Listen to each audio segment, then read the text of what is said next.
우리 한국 속담에 사람은 누구나 제 먹을 것을 갖고 태어난다라는 말이 있습니다. 이 말씀을 우리가 곰곰이 생각해 보게 되면 참 우리 조상들은 굉장히 종교성이 강하다 하는 것을 느낄 수가 있고요. 그리고 비록 그 당시에 한국의 기독교적인 하나님에 대한 그런 인식은 없었지만은 그래도 하늘에 계신 분 하느님을 믿은 것을 알 수가 있습니다. 그렇죠. 이 말은 무슨 말입니까? 바로 하나님께서 모든 사람에게 필요를 채우신다라고 하는 그러한 고백이 들어있는 말 아니겠습니까? 사람은 다 제 먹을 것 갖고 태어난다.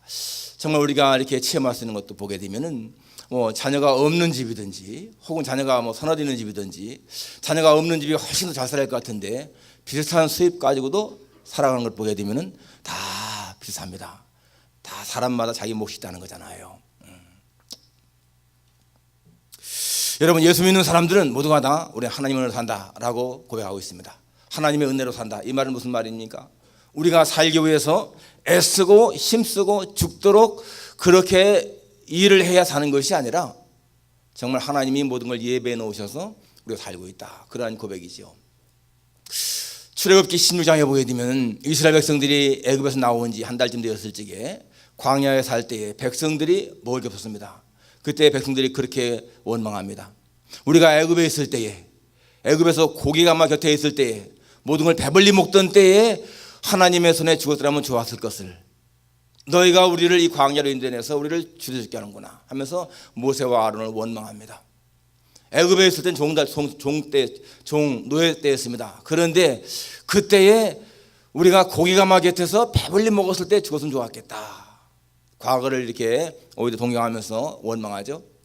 그때 하나님이 모세에게 하시는 말씀이, 모세에게 이렇게 말씀하십니다. 내가 하늘에서 양식을 비같이 내리리니 너희는 나가서 일용할 양식을 날마다 거두어라. 이렇게 말합니다. 여러분, 이 말씀을 보십시오. 하나님 말씀에 내가 양식을 하늘에서 비같이 주겠다. 너희들은 단지 나가서 매일매일 일용 양식을 거두기만 하면 된다 라고 말씀하십니다. 그 양식을 만들기 위해서 여러분 땅을 파고 씨를 뿌리고 풀을 뽑고 그렇게 애쓰는 것이 아니라 나가서 거두기만 하면 된다는 거예요. 거두는 수고. 여러분, 오늘 이것이요 우리의 사는 모습 아닙니까? 우리 나가서 이렇게 힘쓰고 정말 애쓰는 것 같지만 사실은 하나님이 예배해 놓으신 것을 거두기만 하는 그러한 삶이 아니겠어요? 그게 하나님의 은혜로 사는 거죠. 여러분, 이렇게 사람은 제 먹을 것을 갖고 태어난다, 우리 하나님의 은혜로 산다, 이러한 것이 믿어지는 사람은 살아가면서 웬만한 어려움을 당할 때에도 극복해 나갈 수가 있는 거예요. 왜? 나는 하나님의 은혜로 사는 것이다. 내가 힘쓰고 애써서 내 노력으로 사는 것이 아니라 하나님 도우심으로 산다. 이러한 믿음이 있기 때문에 웬만한 어려움은 다 극복해 나갑니다. 그것이 안 되니까, 안 믿어지니까 야, 못 살겠구나 하고 자살하기도 하고 그러잖아요. 이번에 미국에서 보니까 80세인가요? 대신 그 할아버지가 자기 82세 된 부인도 쏴 죽이고 40대에 두 아들 다 쏴 죽이고 자살했던데, 평소에는 굉장히 이웃에게 친절한 사람이라고 하는데 삶의 극한 상황에 이르니까 그렇게 죽잖아요. 그러나 여러분, 정말 우리가 하나님의 은혜로 산다고 하는 그러한 고백을 가질 때에, 있을 때에 우리는 삶을 이겨나갈 수가 있는 거예요. 오늘 이 갈라디아서에서, 여러분, 이 갈라디아서가 계속 보는데 이 갈라디아서에서 바울이 강조하는 것이 무엇입니까? 우리는 율법 따라 사는 것이 아니다. 그거예요. 우리는 하나님의 은혜로 산다. 절대로 율법 아래 살지 말고 하나님의 은혜 아래에서 살아라 하는 것이 오늘 사도 바울이 강조하는 것입니다. 그래서 오늘 또 분명히 말씀하는 것은 이 율법에 속한 자와 은혜에 속한 자를 지금 나눠서 말씀하고 있습니다.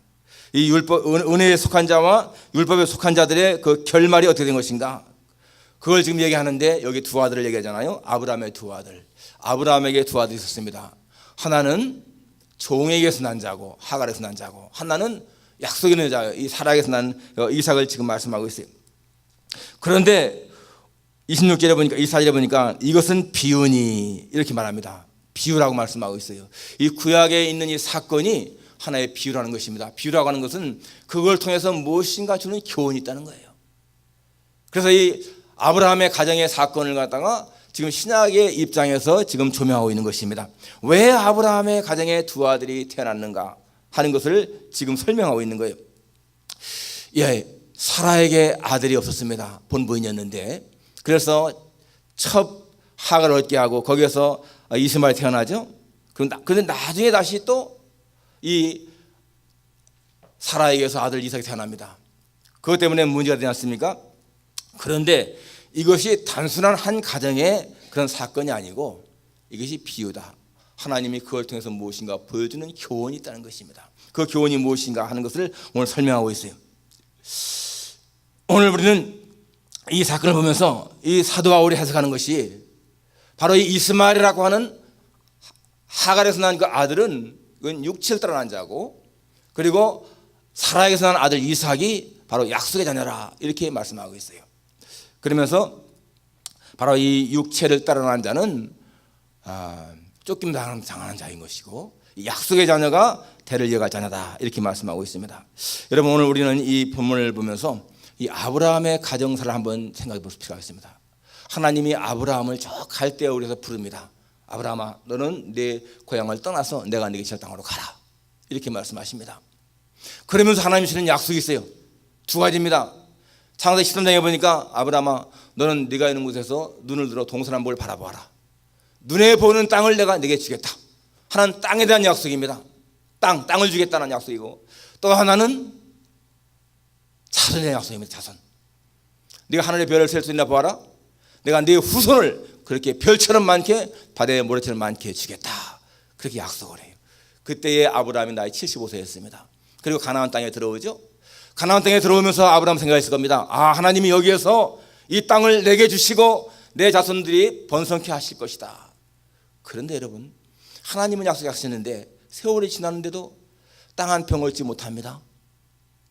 여러분, 아브라함은요, 자기 아내가 죽을 때까지 땅 한 평이 없었어요. 아내가 죽어서야, 사라가 죽어서야 그 아내를 묻을 땅을 사잖아요. 그리고 아들도 없었습니다. 그래서 세월이 흘러가는 거예요. 이 아브라함이 살다가 흉년이 들어가지고 저 애굽으로 내려가잖아요. 애굽으로 내려가서 고생을 하죠. 자기 아내 뺏길 뻔하고. 그 땅, 약속의 땅이지만은 흉년 들었다고 해서 떠나고 나니까 어려움을 당해요. 그리고 10년쯤 지났습니다. 이 아브라함에게 도무지 아들 소망이 없어요. 그래서 이 아브라함이 처음에 이렇게 말하잖아요. 하나님한테, 하나님, 우리 집에서 기르는 이 종 엘리에살이 상수자입니까? 그러니까 하나님이 아니라는 거예요. 내 몸에서 날 자가 상수자다. 10년쯤 지났습니다. 아브라함의 나이가 85세가 되고 사라의 나이가 65세, 75세 됐습니다. 그러니까 이 아내 사라가 아무리 봐도 자기는 아기를 낳을 가망성이 없어요. 그러니까 남편한테 말하잖아요. 나는 아기 낳을 가능성이 없으니까 이 몸종, 이 하갈을 취해서 아들을 낳아라.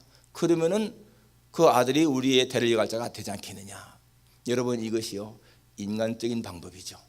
사람의 생각으로는 굉장히 지혜로운 것인데, 그래서 이 아브라함이 그럴 때에 정말 믿음의 사람이기 때문에 좀 하나님에게 한 번쯤 물어봤으면 좋았을 텐데, 이 아브라함이 전혀 물어보지 않고 하갈을 취하죠.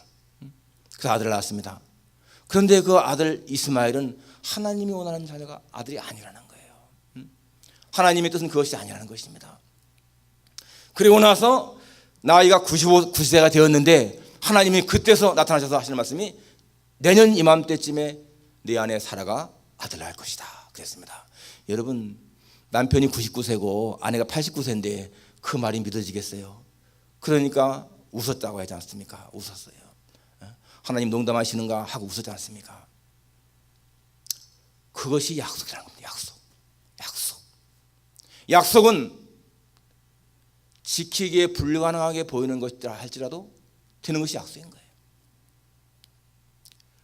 처음에 이 아브라함과 사라는 하나님 말씀이 안 믿어져서 웃었지만은, 여러분, 이 로마 4장 19절에 보니까 이 아브라함이 그 말씀을 듣고 어떻게 했는가 하면은 4장 19절에 그가 100세나 되어 자기 몸이 죽은 것 같고 사라의 태가 죽은 것 같음을 알고도 믿음이 약하여지지 아니하고 믿음이 없어 하나님의 약속을 의심하지 않고 믿음으로 견고하여져서 하나님께 영광을 돌리며 약속하신 그것을 또한 능히 이루실 줄을 확신하였으며 그러므로 그것이 그에게 의뢰였다.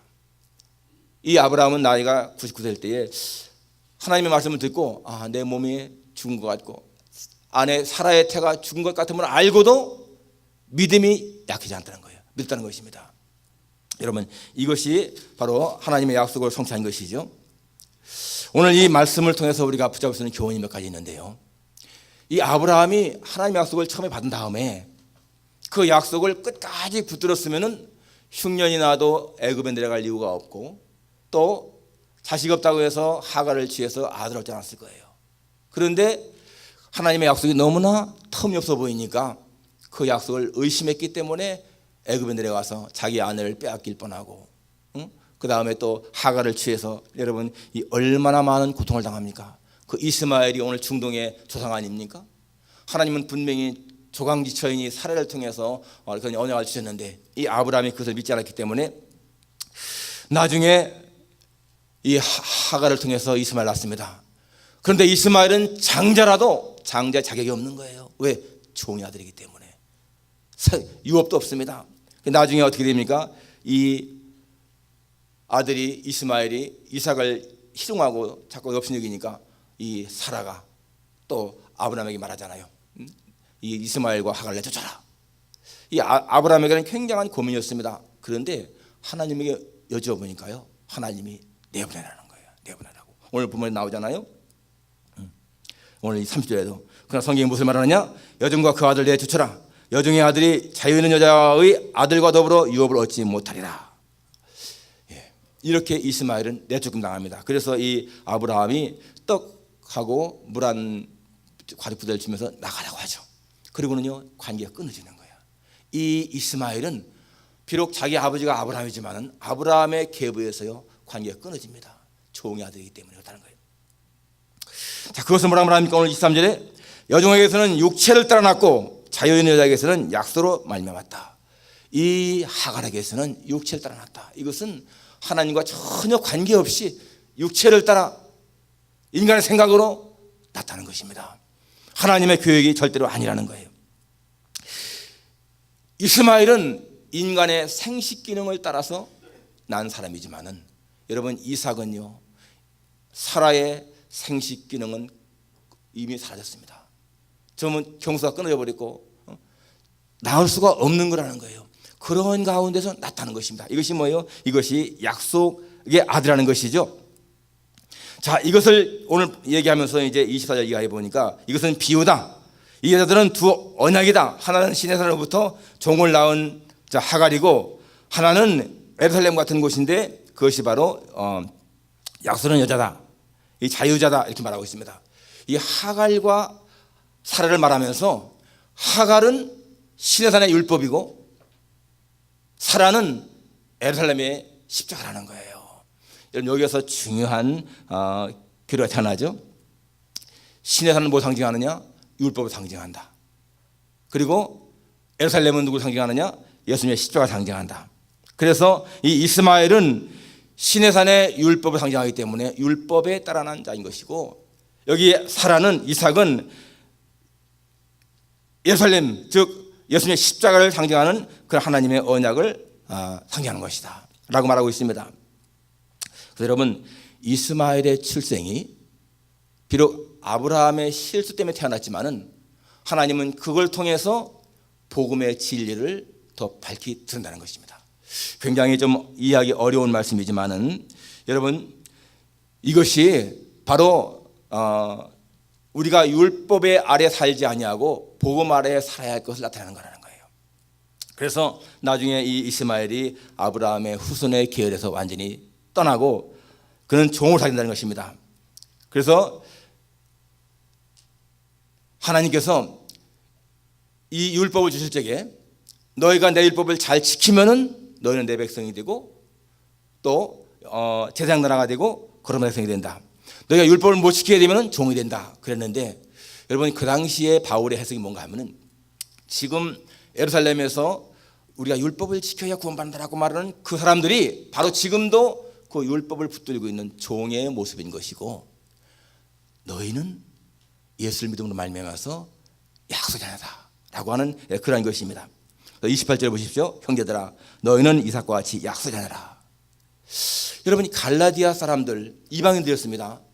이 사람들이 약속의 자녀라는 거예요. 이게 무슨 말인가 하면은 이스라엘과 관계도 없는 이방인들이 어떻게 예수 믿고 구원받느냐? 여러분, 그것은요, 마치 99세 된 아브라함이 89세의 사라에게서 아들 얻는 것처럼 그렇게 믿을 수 없는 일이라는 겁니다. 여러분 생각해 보십시오. 여러분과 저는 그 당시에 이스라엘로 볼 적에는요, 아주 이방인들입니다. 우리는 예수님과는 너무나 먼 사람들이었지 않습니까? 어떻게 우리가 예수 믿고 구원받습니까? 어떻게 예수 믿고 천당 갑니까? 그 말은요, 89세의 사라가 아들 낳는다고 하는 말과 같이 너무 터무니없는 말이라는 거예요. 그런데 그것이 약속이라는 것입니다. 약속. 누구든지 아브라함처럼 그렇게 하나님을 믿으면 구원받는다. 누구든지 예수님을 믿으면 구원받는다. 그것이 약속이라는 겁니다. 약속. 그 약속을 붙들었기 때문에 우리가 예수님 믿게 되고 구원받지 않습니까? 이게 엄청난 축복이라는 거죠. 그렇기 때문에 우리는 약속에 다니라는 것입니다. 여러분, 이 약속이라고 하는 것, 하나님은 반드시 약속을 지키잖아요. 저 로마와 카르타고와 전쟁이 있을 적에, 그 포엘 전쟁 때에 이 로마와 카르타고 전쟁을 많이 했는데, 그 전쟁 때에 아주 양편이 굉장히 치열하게 전쟁을 했는데 이 카르타고가 막 열세에 몰렸습니다. 그때에 이 레기로스라고 하는 로마의 장군이 카르타고에 사로잡혔어요. 사로잡혔습니다.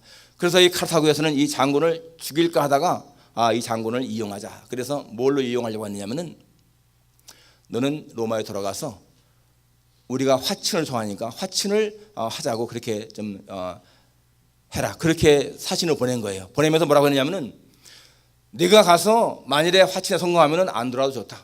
그렇지만은 화친에 실패하면은 다시 돌아와서 이 우리 카르타고의 감옥에 갇혀야 된다. 그러면 내보냈습니다. 이 로마에서는 이 장군이 돌아왔으니까 얼마나 기뻐합니까?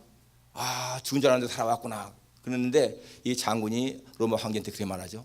제가 돌아온 목적은 로마와 카르타고에 화친을 주선하는 것입니다.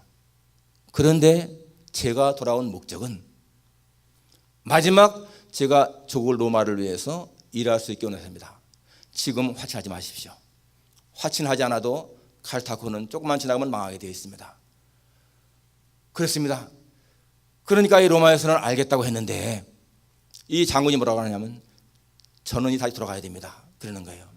여러분, 풀려났는데 왜 돌아가요? 로마에서는 돌아갈 필요가 뭐가 있느냐? 그냥 있으면 되지 않겠느냐? 그러는데요, 이 장군은 그러는 거예요. 내가 돌아가지 않으면은 카르타고에서는 로마인들은 다 의리를, 약속을 저버리는 배신자를 할 것이다. 그러니까 나는 돌아가야 됩니다. 그러고요 돌아가는 거예요. 자기는 감옥에 갇히게 되고 그 전쟁에서 로마는 승리합니다. 여러분, 이것이요 약속인 거예요. 약속. 약속은 정말 중시되는 거잖아요. 목숨을 걸고 약속을 지키는 거예요. 사람도 이렇게 지킨다면은 여러분, 하나님 어떻습니까? 하나님은 당신의 약속을 반드시 지키시는 분이십니다. 오늘 우리는 하나님의 약속 때문에 구원받은 사람들인 거예요. 이스라엘과 멀리 있는 우리가 전혀 상관이 없는데 하나님이 세상을 이처럼 사랑하사 독생자를 주셨으니 이는 저를 믿는 자마다 멸망치 않고 영생을 얻게 하려 하심이라. 그 약속 때문에 우리는 예수님 믿고 구원받는 거예요. 저는 하나님의 약속을 붙잡습니다. 히브리서 6장 14절에 보니까 내가 반드시 너를 복되게 하며 복주고 너를 번성케 하리라 하신 약속을 나는 붙잡습니다. 나는 지금도 하나님의 복을 누리는 것을 믿습니다. 여러분, 복 받는 게 무엇이에요? 뭐 부자가 되고 건강하고 그런 것만이 아니잖아요. 내가 살아가는 목적을 분명히 알고 내가 왜 사는가 하는 것을 알고 나로 말미암아서 이 세상이 조금 더 밝아지는 그런 삶을 사는 것, 그것은요 성공자의 삶인 거예요. 그게 복 있는 삶인 것입니다. 나를 창조하신 여호와를 알고 하나님을 알고 예수님이 나를 위해 죽으신 것을 내가 믿고 이 세상 살아가는 동안에 정말 이 세상을 살아가면서 하나님이 나를 살게 하시는 그 목적을 이루어가는 것이 성공자의 삶이 아닙니까? 비록 물적으로 부여하지 않다 할지라도, 뭔가 풍성하지 않다 할지라도, 여러분 살아가면서요 사는 목적을 알고 삶의 즐거움을 누리면요 그 사람은 성공자의 삶을 사는 겁니다. 성경은 말씀하고 있습니다.